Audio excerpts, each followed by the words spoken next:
bonsoir à tous et bienvenue dans ce podcast, votre nouveau rendez-vous pour des histoires d'horreur.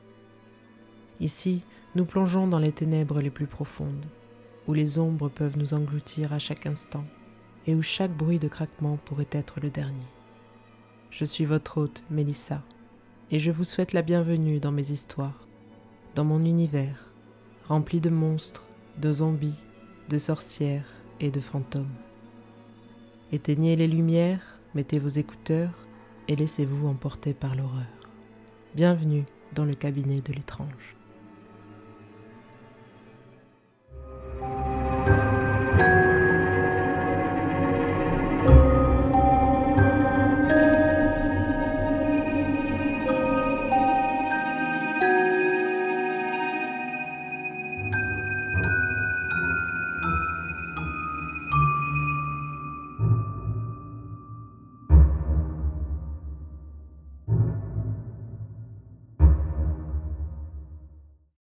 Attention, cet épisode contient des scènes pouvant heurter la sensibilité des plus jeunes.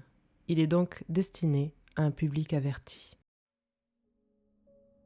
Pour cet épisode 3, nous allons parler de l'histoire de Jane. Jane avait 28 ans. Elle était grande, avec de longs cheveux bruns et des yeux verts perçants. Sa silhouette élancée attirait tous les regards. Mais au-delà de sa beauté frappante, c'était surtout son esprit brillant qui impressionnait. Majeure de sa promo en études de droit et inscrite au barreau, elle avait décroché un emploi dans un cabinet prestigieux de la capitale. Tout semblait lui réussir, du moins en apparence. Jane venait de se séparer de son compagnon, avec qui elle avait partagé 6 ans de sa vie. C'était elle qui avait pris la décision de mettre fin à cette relation. Ses sentiments avaient changé, et ils ne partageaient plus les mêmes envies, les mêmes intérêts. Chaque discussion tournait en dispute. Mais même si la rupture venait d'elle, cela ne la rendait pas moins douloureuse. 6 années de vie commune ne s'oublient pas facilement. Pour tenter de penser à autre chose et se remonter le moral, Jane sortait tous les soirs avec ses amis. Elle enchaînait les soirées un peu trop arrosées et se livrait à divers excès. Ces moments d'évasion étaient pour elle des tentatives désespérées d'oublier cette histoire et de rattraper le temps perdu dans cette relation trop exclusive. Une nuit, alors qu'elle décuve doucement dans son lit, Jane commença à faire un rêve étrange. Elle se retrouva dans un désert, seule et nue. Autour d'elle, il n'y avait aucune trace de vie à l'horizon. Perdue et effrayée, elle se releva et commença à marcher, cherchant désespérément de l'aide. Soudain, une douleur intense envahit son corps. Jane regarda ses bras et découvrit avec horreur que sa peau se déchirait, laissant place à des plaies qui se multipliaient rapidement. Prise de panique, elle hurla en tentant de comprimer les contusions pour arrêter le flot de sang, mais en vain. La douleur devint insupportable. Et alors qu'elle tentait de s'éloigner le plus vite possible, un œil immense apparut soudain dans le ciel et la fixa. Jane était terrifiée, paralysée par la peur. Les plaies sur ses bras grouillaient maintenant d'asticots, provoquant en elle des hauts le cœur. Elle tenta désespérément de les chasser, mais chaque insecte qui tombait au sol se transformait en un liquide noir et épais, formant rapidement une flaque gluante autour d'elle. Ses pieds s'enfonçaient dans cette substance visqueuse comme dans un sable mouvant. Jane cria de toutes ses forces, tentant de se dégager, mais des mains sortirent du liquide noir et l'agrippèrent, l'entraînant inexorablement vers le fond. Elle hurla encore, levant les yeux vers le ciel, où l'œil gigantesque semblait grandir sans cesse. Toujours fixé sur elle, son esprit s'embruma, son corps se tétanisa. Elle essaya d'appeler à l'aide, mais aucun son ne sortit de sa bouche. Jane était sur le point d'être complètement engloutie. Et alors que tout devenait noir autour d'elle, elle se réveilla brusquement en criant, son corps couvert de sueur dans son lit. Elle regarda autour d'elle, se rendant compte qu'elle était dans sa chambre, en sécurité. « C'était juste un cauchemar », se dit-elle avec soulagement. Pourtant, il lui semblait si réel. Les sensations de douleur dans ses bras étaient encore présentes dans sa conscience. Elle les toucha, les comprima instinctivement. C'était comme si elle avait réellement vécu cette expérience terrifiante. Mais son esprit était encore embrumé par l'alcool et la confusion. Jane se rallongea, fermant les yeux pour se débarrasser des images persistantes du cauchemar. Puis tenta de retrouver le sommeil, espérant que cette fois-ci, elle rêverait de quelque chose de plus paisible. La nuit suivante, Jane décida de rester sobre et de ne pas sortir. La veille, sa nuit agitée avait affecté sa performance au travail, ce qui lui avait valu un avertissement de son supérieur. Elle se coucha donc très tôt, espérant récupérer au maximum. Pourtant, malgré ses bonnes intentions, elle refit le même cauchemar. Elle se réveilla encore en sueur, mais cette fois-ci, quelque chose était différent. Elle ressentait des douleurs dans tout son corps, comme si elle avait attrapé un virus. Jane réalisa que cela n'avait rien à voir avec sa consommation d'alcool.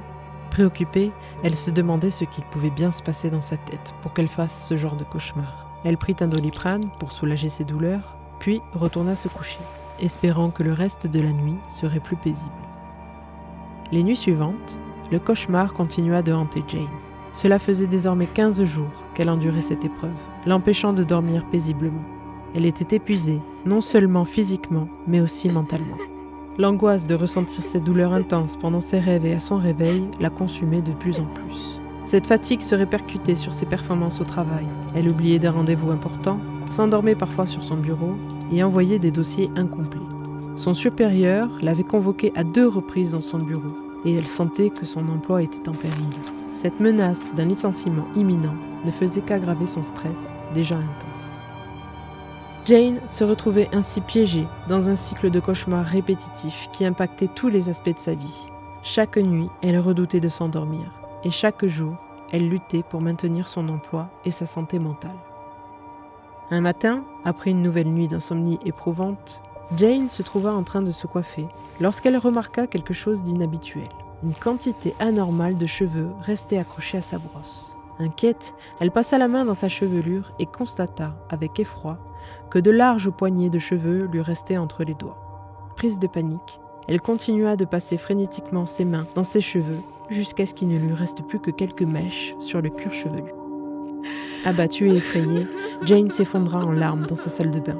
Les cauchemars qui persistaient et maintenant cette perte de cheveux inexplicable la rendaient désespérée et sérieusement inquiète pour sa santé.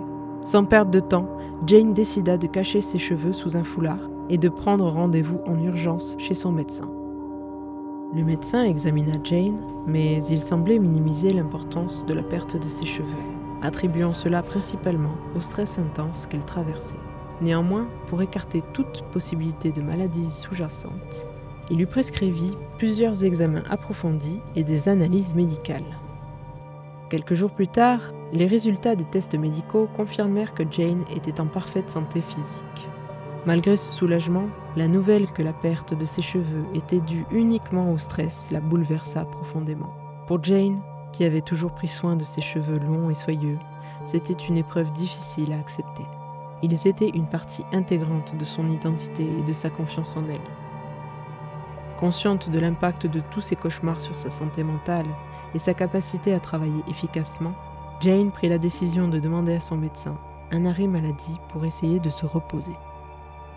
Il était difficile pour Jane de trouver le sommeil, même avec les anxiolytiques prescrits par son médecin. Les jours passaient et son épuisement ne faisait qu'empirer.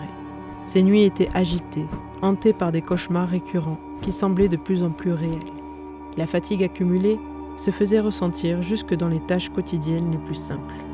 Jane avait du mal à se concentrer, à se déplacer et à accomplir les activités essentielles de la vie quotidienne. Son état de santé général commençait à se détériorer visiblement. Ses proches remarquaient qu'elle semblait de plus en plus faible, de plus en plus maigre. Son visage pâlissait de jour en jour. Malgré les repos prolongés et l'arrêt maladie, Jane ne trouvait pas de répit. Les cauchemars continuaient de la tourmenter, même en journée, exacerbant sa fatigue. Un soir, Jane se trouvait assise dans sa cuisine, la lumière tamisée, essayant de comprendre ce qui pouvait bien lui arriver. Quelque chose n'allait pas, mais quoi ? Elle redoutait le moment où elle allait devoir se coucher, quand soudain, son regard fut attiré par des marques étranges sur ses bras, des hématomes, petits et dispersés, comme si des mains invisibles avaient laissé leur empreinte sur sa peau pâle. Jane sentit une montée de panique quand elle découvrit les mêmes marques sur ses jambes. Sans réfléchir, elle se précipita dans sa salle de bain, arrachant ses vêtements pour inspecter son corps de plus près. Son cœur battait la chamade alors qu'elle constatait que ses ecchymoses étaient présentes partout sur son corps.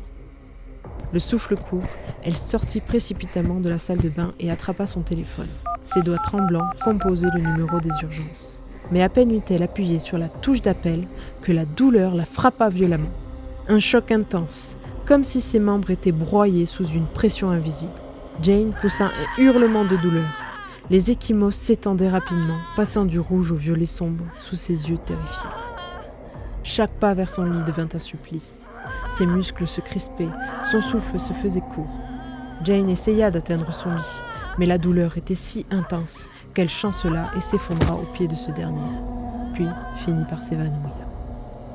Jane reprit difficilement conscience quelques minutes plus tard, son regard fixé vers le sol. Ses pensées étaient encore troubles, mais elle remarqua quelque chose d'inhabituel sous son lit. Un bol. Elle n'avait jamais vu cet objet auparavant, mais son instinct lui disait qu'il fallait qu'elle le prenne. Malgré la douleur lancinante de ses muscles tétanisés, elle tendit le bras. Jane se concentra, retenant sa respiration pour calmer la douleur, et poussa sur ses jambes avec une détermination mêlée de souffrance. Chaque mouvement lui coûtait, mais elle réussit finalement à atteindre le bol du bout des doigts. Avec précaution, elle tenta de l'attraper, mais au moment où ses doigts se refermèrent sur le bol, le liquide qu'il contenait se répandit sur le sol. À sa grande surprise, Jane ressentit un soulagement immédiat, comme si une lourde chape de plomb qui pesait sur son corps avait disparu d'un coup. Ses muscles se détendirent, sa cage thoracique se débloqua et sa respiration retrouva sa régularité. La jeune femme se demanda ce que contenait ce bol et pourquoi son corps avait réagi ainsi. Mais pour l'instant, elle était simplement reconnaissante d'avoir retrouvé un semblant de soulagement. Restant là, allongée sur le sol, elle prit alors une grande bouffée d'air, savourant chaque inspiration. Jane ramena le bol près d'elle et découvrit quelque chose à l'intérieur. Elle prit l'objet dans sa main et réalisa qu'il s'agissait d'une poupée fabriquée à partir de vieux morceaux de tissu, de cordes et de tiges de bois. Mais ce qui la choqua, c'était le liquide bordeaux et visqueux dans lequel baignait la poupée. La jeune femme sursauta et laissa échapper la poupée au sol, saisie par l'horreur lorsqu'elle comprit qu'il s'agissait de sang. Jane la fixa un instant, sentant une étrange sensation de déjà-vu. Peu importe ses pensées confuses, elle se dit qu'elle devait se débarrasser de cette chose immonde. Rassemblant ses dernières forces, malgré la douleur qui lui tiraillait le corps, elle rampa jusqu'au poêle dans le salon. Sans hésiter, Jane alluma le feu et jeta la poupée à l'intérieur. Elle ressentit immédiatement un immense soulagement, comme si un poids invisible s'était levé de ses épaules. Les flammes léchaient la poupée, dévorant le sang visqueux qui s'enflammait rapidement. Jane fixa le feu un moment, observant la disparition de la poupée. Une fois que celle-ci fut réduite en cendres, Jane se recula lentement, sentant une vague de soulagement et d'apaisement l'envahir. C'était comme si une partie du mal qui la tourmentait avait été consumée avec elle. Puis, elle posa sa tête au sol et sombra dans un profond sommeil. À son réveil, quelques heures plus tard, Jane constata que le feu dans le poêle était éteint et qu'il ne restait plus que de la cendre. La poupée avait entièrement brûlé. Elle se sentit soulagée en voyant que les hématomes sur son corps avaient complètement disparu et qu'elle avait retrouvé toute sa mobilité. Malgré ce soulagement, un flash soudain traversa son esprit. Encore un peu sonnée par les événements, Jane se leva précipitamment et alluma son ordinateur. Elle se souvenait maintenant. Cette poupée, elle l'avait déjà vue quelque part. Ses doigts tremblants tapotèrent sur le clavier, alors qu'elle cherchait frénétiquement dans ses souvenirs. Et bingo! C'était 2 jours après sa rupture avec son ancien compagnon. Jane était tombée par hasard sur la confirmation d'une commande pour une poupée vaudou dans leur adresse mail commune. Elle avait lu la description sur le site qui la proposait à la vente, affirmant qu'en suivant un rituel spécifique, les clients pourraient se venger de quiconque leur avait fait du mal. Jane avait trouvé cela risible. Elle avait alors envoyé un mail à son ex-compagnon, lui disant que c'était bien tenté pour la poupée, mais qu'il devait arrêter d'utiliser cette adresse email pour ses achats douteux, et qu'elle allait la supprimer définitivement. Jane comprit alors que tous ses cauchemars, la perte de ses cheveux et ce qui venait de se passer étaient peut-être dus à cette poupée que son ex avait placée sous son lit. Mais quand ? Elle ne l'avait pas revue une seule fois depuis leur séparation. À qui appartenait ce sang ? Une peur intense l'envahit. Elle se leva précipitamment pour saisir son téléphone et appeler la police. Mais à peine avait-elle fait quelques pas qu'elle sentit quelque chose lui attraper la jambe. Elle resta figée sur place. Cette sensation, elle la connaissait que trop bien. Lentement, elle tourna la tête vers son pied et vit une main noire et décharnée la tenir fermement. Soudain, le sol de la pièce se transforma en un liquide noir et des dizaines d'autres mains en surgirent. Elles l'agrippèrent fermement et l'entraînèrent rapidement vers le fond. En quelques secondes, Jane fut engloutie, sans pouvoir pousser le moindre cri. Quelques jours plus tard, lorsque ses proches finirent par signaler sa disparition, la police entra de force dans l'appartement de Jane. Ils scrutèrent chaque recoin, mais ne trouvèrent aucune trace de la jeune femme. Aucun signe de lutte, aucun signe palpable d'un enlèvement ou d'un meurtre ne vint éclairer leur enquête. Ils en vinrent à la conclusion que Jane avait probablement choisi de disparaître volontairement. Cependant, les policiers découvrirent un objet étrange sur les lieux.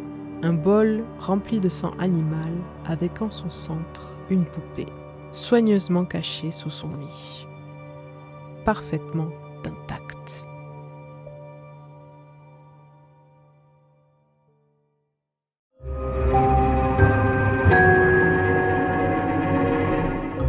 Un grand merci à tous d'avoir écouté ce podcast.